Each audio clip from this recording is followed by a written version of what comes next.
Break کے بعد ایک بار پھر آپ کی خدمت میں حاضر ہیں، باقی سوالات آگا خدمت میں پیش کرتے ہیں۔ سلام علیکم۔ السلام، میں آصف رضوی لکھنؤ سے۔ میرا سوال ہے کہ کیا دوسرا سجدہ کرنے کے بعد ڈائریکٹ اگلی رکعت میں جا سکتے ہیں یا اطمینان سے بیٹھ کر پھر کھڑا ہونا چاہیے؟ بہتر یہ ہے کہ دوسرے سجدے کے بعد تھوڑا بیٹھے اور پھر کھڑا ہو۔ شکریہ۔ اگر جماعت کے ساتھ نماز ادا کی جا رہی ہو تو کیا امام جماعت کے ساتھ نماز کو دوہرا سکتے ہیں یا نہیں؟ دیکھیے، پہلی اور دوسری رکعت میں سورہ الحمد اور دوسرا سورہ جو پیش نماز پڑھ رہا ہے اس کو آپ سنیں جی، لیکن اگر جو اخفاتی نماز ہے جیسے نماز ظہر ہے، نماز عصر ہے، تو اس میں آپ جو ہے سبحان اللہ پڑھیں، لیکن اس کے علاوہ رکوع ہے، سجدہ ہے، تشہد ہے، سلام سارے ذکر ہے، کرنے ہیں آپ کو؟ سارا ذکر آپ کو کرنا ہے۔ جی عام طور سے جاوید بھائی لوگ کھڑے رہتے ہیں، جی یہ سوچتے ہیں کہ مولانا تو پڑھ رہے ہیں، مجھے پڑھنے کی کیا ضرورت ہے۔ میں نے احساس کیا ہے کہ لوگ ذکر سجدہ، ذکر رکوع یا تشہد وغیرہ بھی نہیں پڑھتے ہیں، صرف سنتے ہیں۔ جی، انہیں سننا نہیں ہے پڑھنا ہے۔ بلکہ پڑھنا ہے۔ پہلی اور دوسری رکعت میں سورہ الحمد اور دوسرا سورہ جب آپ سن رہے ہیں تو سنیے، اور اگر آواز نہیں آ رہی ہے تو تسبیح پڑھیے صرف۔ شکریہ۔ سلام آغا اور جاوید بھائی۔ علیکم السلام۔ وعلیکم السلام۔ ہمارا سوال تھا کہ سجدے کی حالت میں وزن پیشانی پر دیں یا ہاتھوں پر؟ اچھا سوال ہے۔ یہ جو وزن ہے یہ برابر سے ہونا چاہیے۔ آپ کوشش یہ کیجئے کہ ڈیوائیڈ کر لیں اپنے وزن کو، جی صرف ہاتھ پہ نہیں چاہیے، صرف پیشانی پہ نہیں چاہیے۔ جی، شکریہ۔ دوسرا سوال ہے کہ حالت قیام میں دونوں پاؤں بالکل سیدھے ہونا چاہیے یا تھوڑا سا ٹیڑھا ہو کر چلے گا؟ بہتر یہ ہے کہ پیر جو ہے سیدھا ہو، لیکن تھوڑا بہت اگر ٹیڑھا ہو جاتا ہے تو اس سے نماز پہ اثر نہیں ہوگا، لیکن بہتر یہ ہے کہ سیدھا ہونا چاہیے۔ شکریہ۔ السلام علیکم مولانا صاحب جاوید بھائی۔ علیکم السلام۔ وعلیکم السلام۔ میں ترنم دہلی سے۔ منیرکا سے سوال یہ ہے کہ کیا حق مہر میں بیوی اپنے شوہر سے زیارت سید الشہداء علیہ الصلوۃ والسلام مانگ سکتی ہے؟ جی ہاں، بہت ہی اچھا سوال ہے کہ ایک لڑکی، کیونکہ میں آپ کے ناظرین کو یہ بتا دوں کہ مہر لڑکی کا حق ہے، جی، اور جس کا حق ہوتا ہے وہ ڈیمانڈ کر سکتا ہے، جی، وہ مطالبہ کر سکتا ہے۔ تو ایک لڑکی جس کی شادی ابھی ہونے والی ہے وہ کھل کر کہہ سکتی ہے کہ مجھے مہر میں 14,000 روپے سکہ رائج الوقت جی، نہیں چاہیے، بلکہ مہر یہ ہے کہ ہمیں ہمارا شوہر کربلا لے جائے، نجف لے جائے، یا جو عتبات عالیات ہیں، جی، روضہ مقدسہ ہیں، اس کی زیارت کرا دے۔ میں ہاشم جونپور سے۔ مولانا صاحب میرا سوال یہ ہے کہ تکبیر میں یہ ضروری ہے کہ جب تک آپ اللہ اکبر پورا نہ کہیں تب تک ہاتھ نیچے نہیں آنے چاہیے؟ بہتر یہ ہے کہ جب آپ اللہ اکبر کہہ لیں تو آپ کا ہاتھ نیچے آئے، لیکن بہت ہی اہم بات کہ اگر آپ اللہ اکبر کہہ رہے ہیں اور آپ کا ہاتھ ہل رہا ہے یا بدن ہل رہا ہے تو آپ کی تکبیر صحیح نہیں ہوگی۔ جی، شکریہ آغا۔ اور دوسرا سوال یہ ہے کہ رکوع سجدے میں جاتے وقت اور اٹھتے وقت ہم دونوں ہاتھوں کو کانوں تک اٹھاتے ہیں، کیا ایسا کرنا ضروری ہے یا مستحب ہے؟ مستحب ہے، جی ہاں۔ سلام علیکم۔ السلام۔ I have a question. Is day trading حلال؟ جو ڈے ٹریڈنگ ہے اس میں کرنسیز اور انڈیکسز وغیرہ جو ہوتے ہیں یہ کہ حلال ہے؟ جی ہاں، علی ظاہر اس میں کوئی اشکال نہیں ہے۔ مولانا صاحب یہ بتائیے کہ تسبیح اور دوسرا دعا کے بعد جب سجدے میں جاتے ہیں تب سجدے میں کیا پڑھنا بہتر ہے؟ دیکھیے، اس کے بارے میں عرض کر دوں، اور یہ واقعاً سوال بھی اچھا ہے کیونکہ بہت سے لوگوں کو نہیں معلوم کہ سجدہ شکر میں کیا پڑھنا چاہیے۔ سب سے ایزیسٹ، سب سے آسان یہ ہے کہ آپ سجدے میں جائیے اور شکراً شکراً شکراً کہہ دیجئے، اتنا کافی ہو جائے گا۔ یہاں تک کہ سجدہ شکر کے لیے آپ کو ایک نعمت ملی ہے اور آپ کا سر، آپ کی پیشانی سجدے میں چلی جائے، یہی سجدہ شکر ہے۔ بے شک جی، شکراً کہنے کی بھی ضرورت نہیں ہے، لیکن کہہ رہے ہیں تو بہت اچھی بات ہے۔ سونے پر سہاگا ہے۔ جی ہاں، شکراً للہ کہیں تو اور اچھی بات ہے، لیکن جو طریقہ ہے جو علماء حضرات نے بیان کیا ہے وہ یہ ہے کہ آپ پہلے آپ پیشانی رکھیے سجدے کے اوپر، پھر اس کے بعد داہنا رخسار، پھر بایاں رخسار، پھر پیشانی اور پھر پیشانی ہے. جی اس کی دعائیں الگ الگ ہیں جی. جو اس وقت شاید بیان کرنے کا موقع نہ ہو. شکریہ آغا. السلام علیکم. علیکم السلام مولانا صاحب جاوید بھائی. وعلیکم السلام. میرا سوال یہ کہ اگر ہم سے لا علمی کی وجہ سے بہت سے گناہ ہو گئے ہوں مگر اب ان گناہوں کو چھوڑ دیا ہے اور روز توبہ تلافی کر رہے ہوں تو کیا حکم ہے اللہ ان گناہوں کو کیا معاف کر دے گا؟ میں اس کے لیے ایک بہت ہی خوبصورت قرآن کریم کی آیت کی تلاوت کرتا ہوں. سارا جواب اس کے اندر موجود ہے. ارشاد ہوتا ہے جاوید بھائی کہ بہت ہی خوبصورت آیت ہے، بہت ہی عمدہ، کہ قل یا عبادی الذین اسرفوا علی انفسہم لا تقنطوا من رحمت اللہ ان اللہ یغفر الذنوب جمیعا انہ هو الغفور الرحیم. میرے نبی آپ کہہ دیجئے، میرے بندوں سے کہہ دیجئے. عجیب بات ہے میرے بندوں سے کہ میرے بندوں سے ہیں تو گنہگار لیکن پھر بھی میرے ہیں.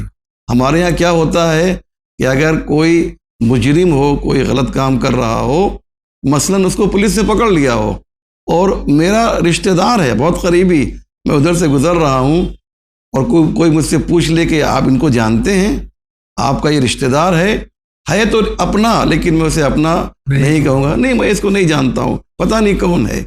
لیکن وہ جو ارحم الراحمین ہے وہ کہہ رہا ہے کہ میرے بندوں سے کہہ دیجئے کہ جنہوں نے گناہ کے ذریعے سے اپنے دامن کو داغدار کر لیا ہے، کیا کہہ دیجئے کہ لا تقنطوا من رحمت اللہ، وہ اللہ کی رحمت سے مایوس نہ ہو. کیوں مایوس نہ ہو؟ ان اللہ یغفر الذنوب جمیعا، کیونکہ اللہ تمہارے تمام گناہوں کو بخش دے گا. کیوں بخشے گا؟ انہ هو الغفور الرحیم، کیونکہ وہ غفور بھی ہے اور وہ رحیم بھی ہے. تو آپ کا سوال یہ ہے کہ گناہ کرنے کے بعد اگر ہم توبہ کر لیں تو اس کی صورتحال کیا ہوگی؟ ایک حدیث سن لیجئے کہ التائب من الذنب کمن لا ذنب لہ، گناہوں سے توبہ کرنے والا اس طریقے سے پاک ہو جاتا ہے کہ جیسے ابھی اس کی ولادت ہوئی ہے. بہت بہت شکریہ آغا. سلام آغا صاحب. عورت امید سے ہو تو شوہر اس کے قریب آ سکتا ہے کیا؟ بہتر یہ ہے کہ ایسے ماحول، ایسے وقت پہ دوری اختیار کی جائے. خاص طور سے ڈاکٹر سے ضرور رجوع کرے. جی ہاں جی ہاں. اور روزے کے دوران کیا شوہر قریب آ سکتا ہے؟ بالکل نہیں، حالت روزہ میں تو بالکل نہیں، منع ہے. السلام علیکم. علیکم السلام مولانا صاحب اور جاوید بھائی. وعلیکم السلام. عورت کو غسل بیٹھ کر کرنا چاہیے یا کھڑے ہو کر؟ بہت کنفیوژن مدد کیجیے. دونوں طریقہ صحیح ہے، جو جس میں آپ کے لیے آسانی ہو. تو ایسا شریعت میں کوئی خاص حکم نہیں ہے کہ صاحب کھڑے ہو کر غسل ہو یا بیٹھ کر کیا جائے. شکریہ. السلام علیکم مولانا صاحب. وعلیکم السلام. I have a knee problem. I always perform the namaz to sitting down on the chair. مجھے بتائیے کہ رائٹ وے کیا ہے؟ جیسا رائٹ وے تو یہی ہے کہ اگر آپ بیٹھ کر نماز پڑھ رہی ہیں کسی وجہ سے تو شریعت نے اس کی اجازت دی ہے. اگر آپ نماز کھڑے ہو کے نہیں پڑھ سکتے تو بیٹھ کے پڑھیے، بیٹھ کر بھی نہیں پڑھ سکتے ہیں تو لیٹ کر نماز پڑھیے. لیٹ کے بھی نہیں پڑھ سکتے تو اشارے تو اشارہ، لیکن نماز چھوٹنی نہیں چاہیے. السلام علیکم مولانا صاحب اور جاوید بھائی. وعلیکم السلام. میرے گاؤں میں ہر جمعرات کو مجلس ہوتی ہے لیکن مجلس پڑھنے والا کوئی نہیں ہوتا، اس لیے میں مجلس پڑھنا چاہتا ہوں. آپ بتائیے کہ میں اس کی شروعات کیسے کروں اور تنظیم سے پنجم تک پڑھا ہوں میں. بالکل نہیں، آپ کو اس صورت میں، اس سچویشن میں مجلس نہیں پڑھنا ہے. مجلس ہے، منبر حسین ہے، یہ ہر آدمی اس پر نہیں بیٹھ سکتا ہے. اس کے کچھ شرائط ہیں. ڈاکٹر بننے کے لیے کچھ شرط ہے، وکیل بننے کے لیے شرط ہے، ذاکر بننے کے لیے پنجم پاس بالکل نہیں. آپ کو پوری تعلیم حاصل کرنی ہے. اگر آپ کے گاؤں میں کوئی مجلس پڑھنے والا نہیں ہے جاوید بھائی تو آپ جو ہے اتنا پیسہ خرچ کر رہے ہیں، ایک معتبر عالم کو اور ذاکر کو بلائیے.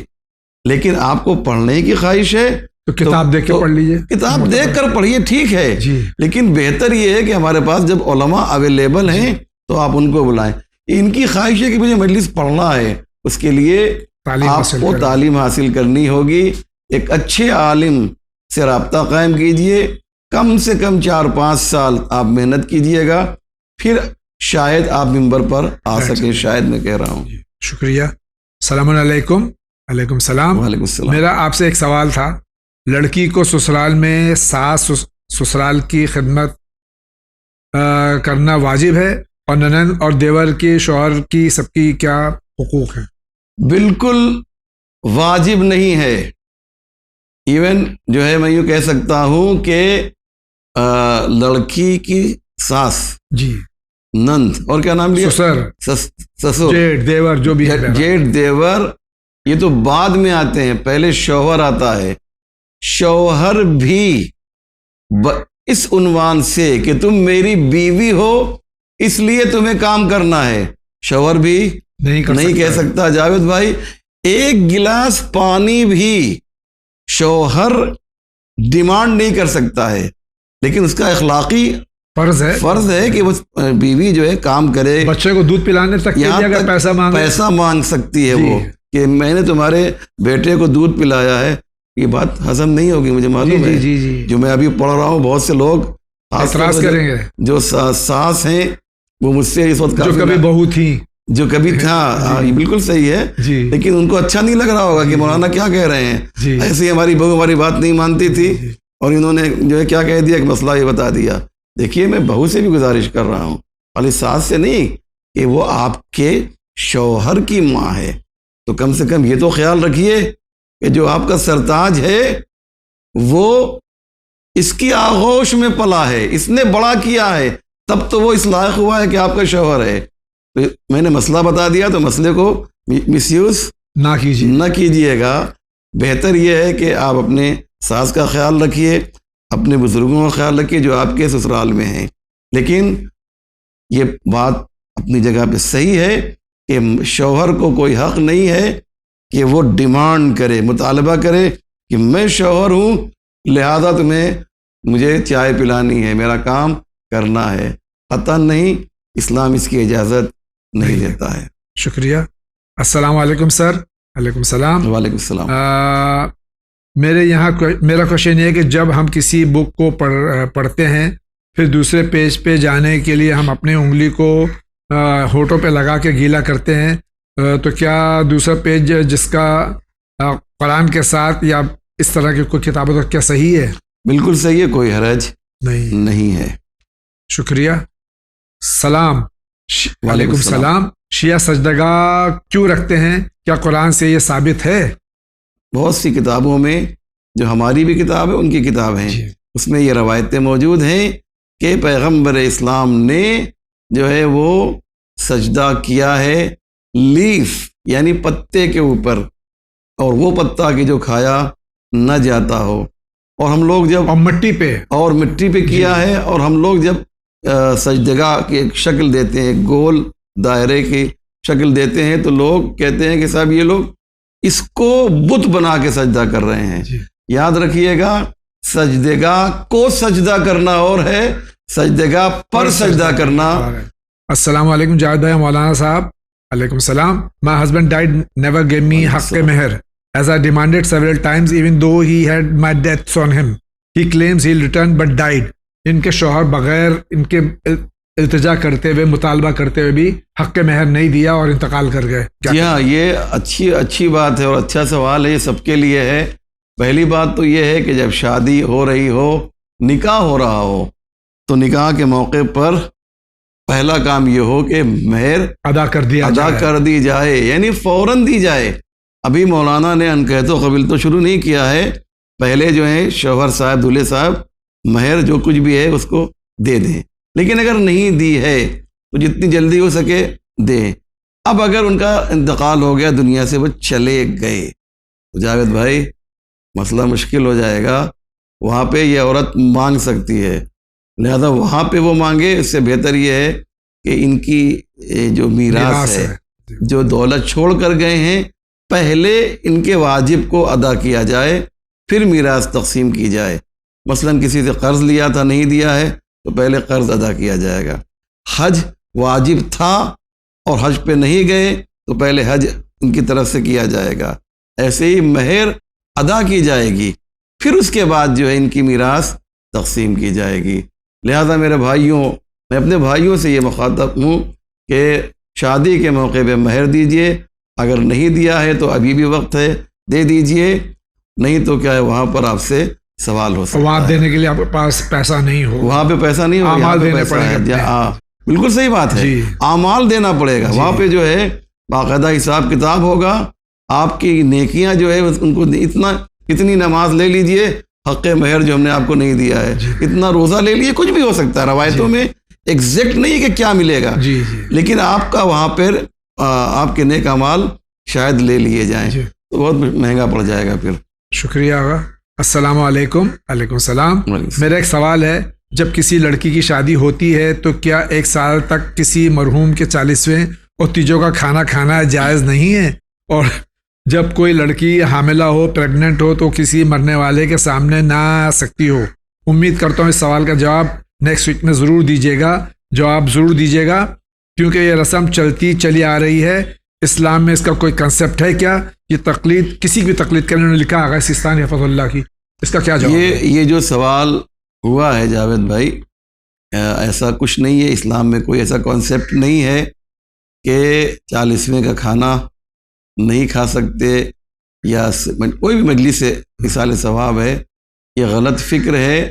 کھانا کھانے میں کوئی حرج نہیں ہے. بہت سے لوگ تو کھانے کو اس طریقے سے دیکھتے ہیں 40ویں کے کھانے کو کہ جیسے کوئی وہ اچھوت چیز ہو, اس کو اس طریقے سے لے جاتے ہیں اور اپنے سے دور رکھتے ہیں کہ جیسے کوئی بہت اس میں کوئی غلط چیز اس کے اندر مکس ہو گئی ہے. کھانا کھا سکتے ہیں, مجلس چہلم والا کھانا ہو یا سیموم والا ہو, یا مرحومین کے ایصال ثواب کے لیے جو کھانا دیا جا رہا ہے, اسے کھانے میں کوئی حرج نہیں ہے. دوسرا سوال کیا تھا اس کے بعد؟ حاملہ عورت وہ اگر جی ہاں وہ کوئی حرج نہیں ہے. فرض کیجئے کہ مثال کے طور پہ بیٹی ہے اور اس کا باپ کا انتقال ہو گیا, تو کیوں نہیں جا سکتی ہے؟ جا سکتی ہے. بہن ہے, بھائی کا انتقال ہو گیا, کسی بھی عزیز کا, یا کسی بھی عزیز کا جانے کوئی حرج نہیں ہے, اور کھا سکتی ہے, اور کھانا بھی کھا سکتی ہے. اور جو پریگننٹ عورت ہے وہ اپنے مرحومین کا دیدار بھی کر سکتی ہے. جی شکریہ آغا. السلام علیکم. وعلیکم السلام. میرا سوال ہے, سفر میں نماز نہیں ہو سکتی, ہماری قضا نماز پوری پڑھنا ہے کہ قصر نیت کیسے کرنا ہے؟ جی ہاں دیکھیے یہ اچھا سوال ہے جاوید بھائی. یہ کہ بہت سے لوگ پریشان ہو جاتے ہیں.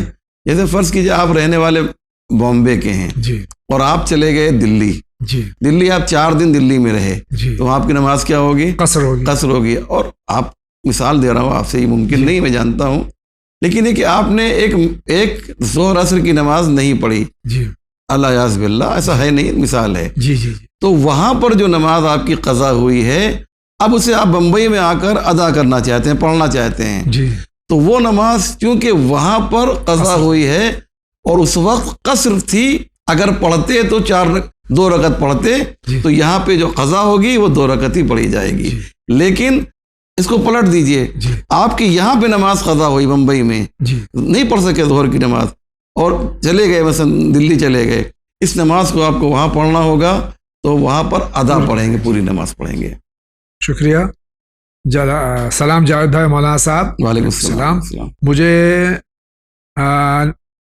نس کی تکلیف بہت, ڈاکٹر کو بتایا, آرام نہیں ہو رہا ہے, گردن بھی نہیں گھومتی, ایسے میں رکوع اور سجدہ میں بہت تکلیف ہوتی ہے, میں نماز کیسے پڑھوں؟ جیسے ممکن ہو.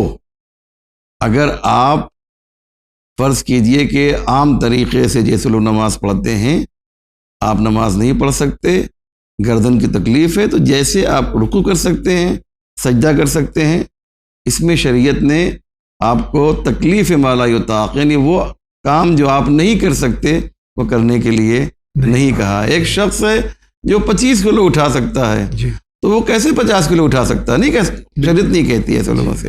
شکریہ آغا. السلام علیکم. وعلیکم السلام. میں جب بھی سوتی ہوں اکیلے میں, تو جیسے آنکھیں کھلتی ہیں, دیواروں پہ جیسے کچھ چلتا ہوا نظر آتا ہے, صرف اکیلے میں ہوتی ہے یہ بات, عام طور سے نہیں ہوتی. رخسانہ پٹیل احمد آباد سے سوال ہے. یہاں پر علماء نے کہا ہے کہ اگر ایسی کچھ چیزیں آپ کے ساتھ ہو رہی ہیں تو اس کے لیے سب سے بہترین چیز جو ہے وہ چاروں قل اور آیت الکرسی ہے. جی اولئک اصحاب النار هم فیہا خالدون تک جی آیت الکرسی آپ پڑھیں اور اس کو اپنے ورد میں شامل کر لیں، اپنے وظیفے میں شامل کر لیں. انشاءاللہ آپ خود اس بات کا احساس کریں گے کہ یہ جو تکلیف ہے، یہ جو پریشانی ہے، یہ دور ہو جائے گی انشاءاللہ. انشاءاللہ العزیز. سلام. وعلیکم السلام. وعلیکم میرا السلام. سوال یہ کہ رمضان المبارک میں قضا ہوئے روزے وہ خواتین کب پورا کریں؟ یعنی جو ایام ان کے جو ہیں اس میں قضا ہو جاتے ہیں. جو روزے ماہ رمضان میں قضا ہوئے ہیں اسے ماہ رمضان کے فوراً بعد آپ ادا کریں. اس کے لیے کوئی تاریخ فکس نہیں ہے، لیکن جو مسئلہ شرعی ہے وہ یہ ہے کہ اگر کوئی نماز یا کوئی روزہ قضا ہو جائے تو مستحب یہ ہے کہ اسے فوراً جیسے ہی ٹائم ملے ادا کیجیے. شکریہ. السلام علیکم. وعلیکم وعلیکم السلام. السلام. میرا سوال ہے کہ نماز میں تسبیح عربی تسبیحات اربع کتنی بار پڑھی جائے؟ آیت اللہ علی خامنائی کے فتوے کے سے حساب سے جواب دیجیے. جی آیت اللہ خامنائی اور آیت اللہ سستانی، آیت اللہ مکارم شیرازی، میں نے 2 اور ایڈ کر دیا ہے جی تاکہ جو لوگ ان کے مقلد ہیں ان کے لیے بھی واضح ہو جائے. سب نے یہ کہا ہے کہ تسبیحات اربع سبحان اللہ والحمد للہ ولا الہ الا اللہ واللہ اکبر تیسری اور چوتھی رکعت میں اگر 1 مرتبہ بھی پڑھ لیا ہے تو کافی ہے، لیکن بہتر یہ ہے کہ 3 مرتبہ پڑھا جائے، لیکن 1 مرتبہ بھی مجزی ہے، کافی ہے. شکریہ. السلام علیکم. وعلیکم السلام. وعلیکم السلام. مولا آپ سب کو سلامت اور صحت عطا فرمائے. اللہ آمین. آپ سب کو ہی مولا سلامت رکھے. میرا سوال ہے کہ میاں بیوی ساتھ میں نماز پڑھ سکتے ہیں؟ نماز ہو سکتی ہے دونوں کی؟ پڑھ سکتے ہیں نہیں بھائی، پڑھنا چاہیے. میں تو کہتا ہوں جی دونوں ساتھ میں جب شریک حیات ہیں تو عبادت میں بھی شریک ہونا چاہیے، اور بہت اچھی بات ہے اگر 2 مرد و زن، شوہر و زوجہ آپس میں اتنے قریب ہیں کہ نماز بھی ساتھ میں پڑھتے ہیں، اللہ سے راز و نیاز بھی ایک ساتھ کرتے ہیں، تو یہ بہت اچھی بات ہے، یہ ہونا چاہیے، اسے کنٹینیو کیجیے. السلام علیکم. وعلیکم السلام. دوسرا سوال ہے کہ دکان میں جو غلط استعمال سے کما کے مطلب حرام کمائی سے دکان میں انویسٹ کیا ہے، اس دکان میں خریدنا کیسا ہے؟ دیکھیے ہر وہ کام جو کسی غلط چیز کی ترویج کرے، اسے مضبوط کرے، اسے طاقت دے، وہ صحیح نہیں ہے، اس سے پرہیز کرنا چاہیے. ایسی دکان کہ جس میں کسی کا حق پامال کیا گیا ہے اور وہ اس دکان میں کچھ بیچ رہا ہے مثال کے طور پہ، تو ایسے دکانداروں سے دوری اختیار کریں تاکہ ان کو ان کی حوصلہ افزائی نہ ہو سکے، اور جب حوصلہ افزائی نہیں ہوگی تو وہ مجبور ہوگا کہ جس کا حق پامال کیا ہے اس کے حق کو واپس کر دے. بہت بہت شکریہ. ناظرین کرام، اسی کے ساتھ آج کے اس ایپیسوڈ کا وقت ختم ہوا چاہتا ہے. میں حجت الاسلام کا مشکور ہوں، تشریف لائے، سوالات کے جوابات دیے. انشاءاللہ ہم سب اس سے استفادہ حاصل کریں گے. آپ کا بہت بہت شکریہ. آپ کا بھی بہت بہت شکریہ. اور یہ بہت ہی اچھا پروگرام ہے، اور اس سے پوری دنیا میں جہاں جہاں بھی اردو زبان والے ہیں اس سے استفادہ کرتے ہیں.